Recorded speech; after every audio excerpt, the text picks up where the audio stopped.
Gaudete et exultate, sobre el llamado a la santidad en el mundo actual. Alegraos y regocijaos.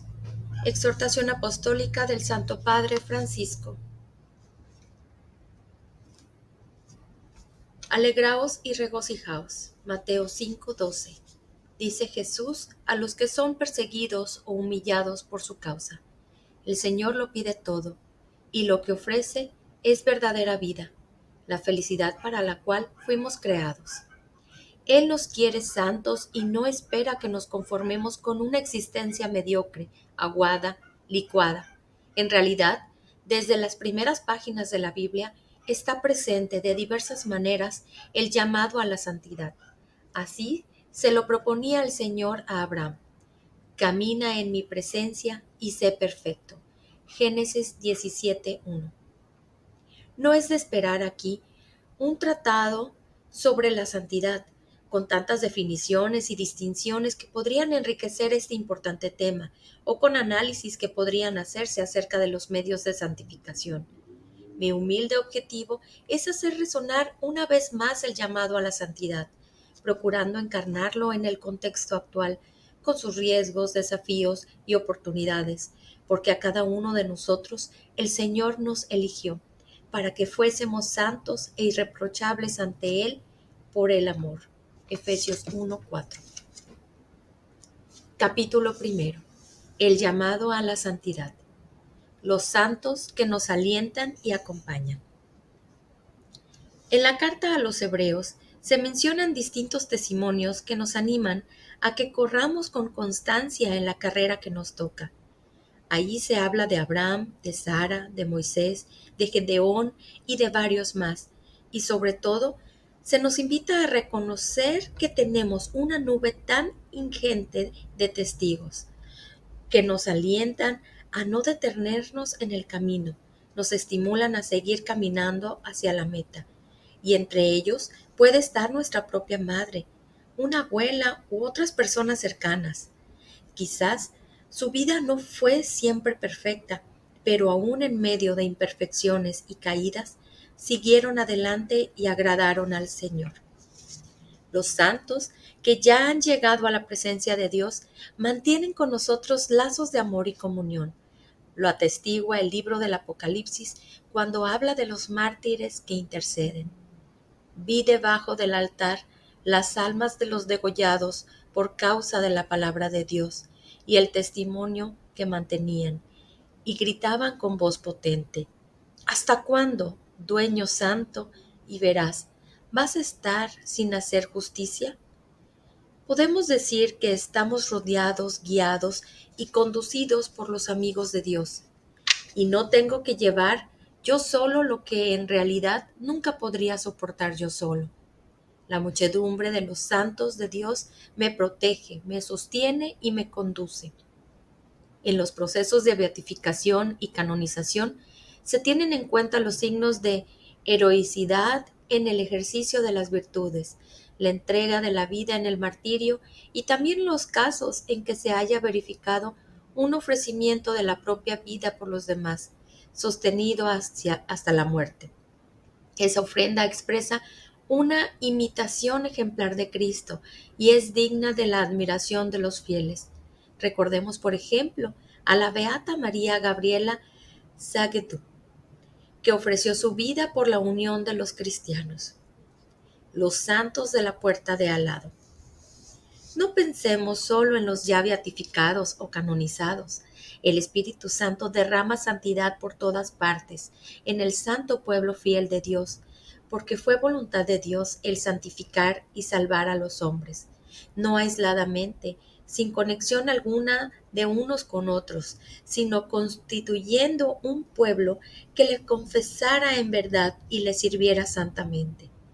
El Señor en la historia de la salvación ha salvado a un pueblo. No existe identidad plena sin pertenencia a un pueblo. Por eso nadie se salva solo, como individuo aislado, sino que Dios nos trae tomando en cuenta la compleja trama de relaciones interpersonales que se establecen en la comunidad humana. Dios quiso entrar en una dinámica popular, en la dinámica de un pueblo. Me gusta ver la santidad en el pueblo de Dios paciente, a los padres que crían con tanto amor a sus hijos, en esos hombres y mujeres que trabajan para llevar el pan a su casa, en los enfermos, en las religiosas ancianas que siguen sonriendo, en esta constancia para seguir adelante día a día. Veo la santidad de la iglesia militante. Esa es muchas veces la santidad de la puerta de al lado, de aquellos que viven cerca de nosotros y son un reflejo de la presencia de Dios, o para usar otra expresión, la clase media de la santidad. Dejémonos estimular por los signos de santidad que el Señor nos presenta a través de los más humildes miembros de este pueblo, que participa también de la función profética de Cristo, difundiendo su testimonio vivo, sobre todo con la vida de fe y caridad. Pensemos cómo nos sugiere Santa Teresa Benedicta de la Cruz, que a través de muchos de ellos se construye la verdadera historia.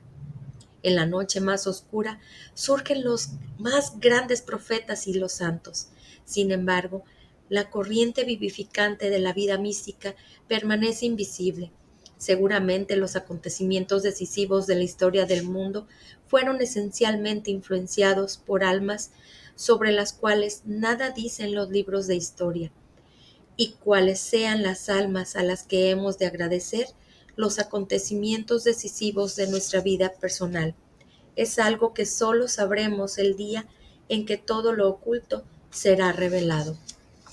La santidad es el rostro más bello de la Iglesia, pero aún fuera de la Iglesia católica y en ámbitos muy diferentes, el Espíritu suscita signos de su presencia que ayudan a los mismos discípulos de Cristo. Por otra parte, San Juan Pablo II nos recordó que el testimonio ofrecido a Cristo hasta el derramamiento de la sangre se ha hecho patrimonio común de católicos, ortodoxos, anglicanos y protestantes. En la hermosa conmemoración ecuménica que él quiso celebrar en el Coliseo durante el jubileo del año 2000, sostuvo que los mártires son una herencia que habla con una voz más fuerte que la de los factores de división. El Señor llama. Todo esto es importante. Sin embargo, lo que quisiera recordar con esta exhortación es sobre todo el llamado a la santidad que el Señor hace a cada uno de nosotros. Ese llamado que te dirige también a ti. Sed santos porque yo soy santo. El Concilio Vaticano II lo destacó con fuerza.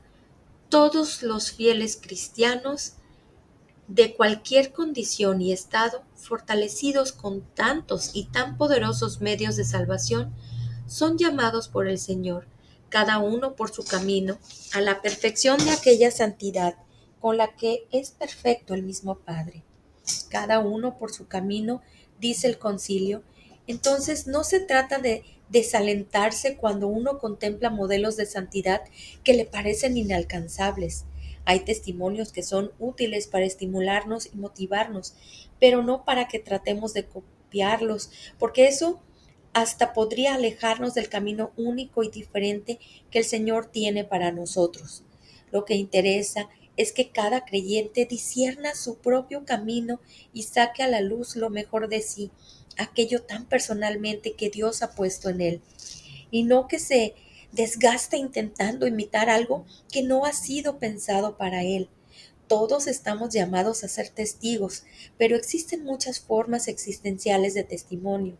De hecho, cuando el gran místico San Juan de la Cruz escribía su cántico espiritual, prefería evitar reglas fijas para todos y explicaba que sus versos estaban escritos para que cada uno los aproveche según su modo, porque la vida divina se comunica a unos en una manera y a otros en otra. Dentro de las formas variadas, quiero destacar que el genio femenino también se manifiesta en estilos femeninos de santidad, indispensables para reflejar la santidad de Dios en este mundo. Precisamente aún en épocas en las que las mujeres fueron más relegadas, el Espíritu Santo suscitó santas cuya fascinación provocó nuevos dinamismos espirituales e importantes reformas en la Iglesia. Podemos mencionar a Santa Hilgareda de Bingen, Santa Brígida, Santa Catalina de Siena, Santa Teresa de Ávila o Santa Teresa de Lisieux. Pero me interesa recordar a tantas mujeres desconocidas u olvidadas, quienes cada una a su modo han sostenido y transformado familias y comunidades con la potencia de su testimonio. Esto debería entusiasmar y alentar a cada uno para darlo todo, para crecer hacia ese proyecto único e irrepetible de Dios, ha querido para él desde toda la eternidad. Antes de formarte en el vientre, te elegí. Antes de que salieras del seno materno, te consagré. Jeremías 1:5. También para ti. Para ser santos no es necesario ser obispos, sacerdotes, religiosas o religiosos. Muchas veces tenemos la tentación de pensar que la santidad está reservada solo a quienes tienen la posibilidad de tomar distancia de las ocupaciones ordinarias para dedicar mucho tiempo a la oración. No es así. Todos estamos llamados a ser santos, viviendo con amor y ofreciendo el propio testimonio en las ocupaciones de cada día, ahí donde cada uno se encuentra. ¿Eres consagrada o consagrado? Sé santo viviendo con alegría tu entrega. ¿Estás casado? Sé santo amando y ocupándote de tu marido o de tu esposa, como Cristo lo hizo con la iglesia. ¿Eres un trabajador? Sé santo cumpliendo con honradez y competencia tu trabajo al servicio de los hermanos. ¿Eres padre, abuela o abuelo? Sé santo enseñando con paciencia a los niños a seguir a Jesús. ¿Tienes autoridad? Sé santo luchando por el bien común y renunciando a tus intereses personales. Deja que la gracia de tu bautismo fructifique en un camino de santidad. Deja que todo esté abierto a Dios y para ello opta por Él. Elige a Dios una y otra vez. No te desalientes, porque tienes la fuerza del Espíritu Santo para que sea posible, y la santidad en el fondo es el fruto del Espíritu Santo en tu vida. Cuando sientas la tentación de enredarte en tu debilidad, levanta los ojos al crucificado y dile: Señor, yo soy un pobrecillo, pero tú puedes realizar el milagro de hacerme un poco mejor. En la iglesia santa y compuesta de pecadores, encontrarás todo lo que necesitas para crecer hacia la santidad. El Señor la ha llenado de dones con la palabra, los sacramentos, los santuarios, la vida de las comunidades, el testimonio de sus santos y una múltiple belleza que procede del amor del Señor, como novia que se adorna con sus joyas. Isaías 61:10. Esta santidad a la que el Señor te llama irá creciendo con pequeños gestos. Por ejemplo, una señora va al mercado a hacer las compras, encuentra a una vecina y comienza a hablar, y vienen las críticas. Pero esta mujer dice en su interior: no, no hablaré mal de nadie. Este es un paso a la santidad. Luego en casa, su hijo le pide conversar acerca de sus fantasías, y aunque está cansada, se sienta a su lado y escucha con paciencia y afecto. Esa es otra ofrenda que santifica. Luego vive un momento de angustia, pero recuerda el amor de la Virgen María, toma el rosario y reza con fe. Ese es otro camino de santidad. Luego va por la calle, encuentra a un pobre y se detiene a conversar con él con cariño. Ese es otro paso. A veces la vida presenta desafíos mayores, y a través de ellos el Señor nos invita a nuevas conversiones que permiten que su gracia se manifieste mejor en nuestra existencia, para que participemos de su santidad. Hebreos 12:10. Otras veces solo se trata de encontrar una forma más perfecta de vivir lo que ya hacemos. Hay inspiraciones que tienden solamente a una extraordinaria perfección de los ejercicios ordinarios de la vida. Cuando el cardenal Francisco Javier Guillén Van, Van Tuan estaban en la cárcel, renunció a desgastarse esperando su liberación. Su opción fue vivir el momento presente colmándolo de amor, y el modo como se concretaba esto era: Aprovecho las ocasiones que se presentan cada día para realizar acciones ordinarias de manera extraordinaria. Así, bajo el impulso de la gracia divina, con muchos gestos, vamos construyendo esa figura de santidad que Dios quería, pero no como seres autosuficientes, sino como buenos administradores de la multiforme gracia de Dios. Bien nos enseñaron los obispos de Nueva Zelanda que es posible amar con el amor incondicional del Señor, porque el resucitado comparte su vida poderosa con nuestras frágiles vidas. Su amor no tiene límites y una vez dado nunca se echó para atrás. Fue incondicional y permaneció fiel.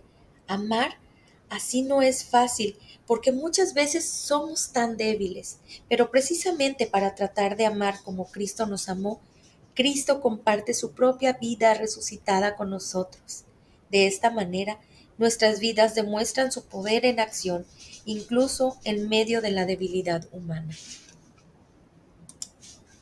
Tu misión en Cristo. Para un cristiano no es posible pensar en la propia misión en la tierra sin concebirla como un camino de santidad, porque esta es la voluntad de Dios, vuestra santificación. Primera carta de Tesalonicenses, capítulo 4, versículo 3. Cada santo es una misión, es un proyecto del Padre para reflejar y encarnar en un momento determinado de la historia un aspecto del Evangelio. Esa misión tiene su sentido pleno en Cristo y solo se entiende desde Él. En el fondo, la santidad es vivir en unión con Él los misterios de su vida. Consiste en asociarse a la muerte y resurrección del Señor de una manera única y personal, y en morir y resucitar constantemente con Él. Pero también puede implicar reproducir en la propia existencia distintos aspectos de la vida terrena de Jesús, su vida oculta, su vida comunitaria, su cercanía a los últimos, su pobreza y otras manifestaciones de su entrega por amor. La contemplación de estos misterios, como proponía San Ignacio de Loyola, nos orienta a hacerlos carne en nuestras opciones y actitudes, porque todo en la vida de Jesús es signo de su misterio. Toda la vida de Cristo es revelación del Padre. Toda la vida de Cristo es misterio de redención. Toda la vida de Cristo es misterio de recapitulación. Y todo lo que Cristo vivió hace que podamos vivirlo en Él y que Él lo viva en nosotros. El designio del Padre es Cristo y nosotros en Él. En último término es Cristo amando a nosotros, porque la santidad no es sino la caridad plenamente vivida. Por lo tanto, la santidad se mide en la estatura que Cristo alcanza en nosotros, por el grado como la fuerza del Espíritu Santo modelamos toda nuestra vida según la suya. Así cada santo es un mensaje que el Espíritu Santo toma la riqueza de Jesucristo y regala a su pueblo. Para reconocer cuál es esa palabra que el Señor quiere decir a través de un santo, no conviene entretenerse en los detalles, porque allí también puede haber errores y caídas. No todo lo que dice un santo es plenamente fiel al Evangelio. No todo lo que hace es auténtico o perfecto. Lo que hay que contemplar es el conjunto de su vida, su camino entero de santificación, esa figura que refleja algo de Jesucristo y que resulta cuando uno logra componer el sentido de la totalidad de su persona. Esto es un fuerte llamado de atención para todos nosotros. Tú también necesitas concebir la totalidad de tu vida como una misión, intentando, escuchando a Dios en la oración y reconociendo los signos que Él te da. Pregúntale siempre al Espíritu qué espera Jesús de ti en cada momento de tu existencia, en cada opción que debas tomar para discernir el lugar que eso ocupa en tu propia misión, y permítele que forje en ti ese misterio personal que refleje a Jesucristo en el mundo de hoy. Ojalá puedas reconocer cuál es esa palabra, ese mensaje de Jesús que Dios quiere decir al mundo con tu vida. Déjate transformar, déjate renovar por el Espíritu, para que eso sea posible y así tu preciosa misión no se malogrará. El Señor la cumplirá también en medio de tus errores y malos momentos, con tal que no abandones el camino del amor y estés siempre abierto a su acción sobrenatural que purifica e ilumina.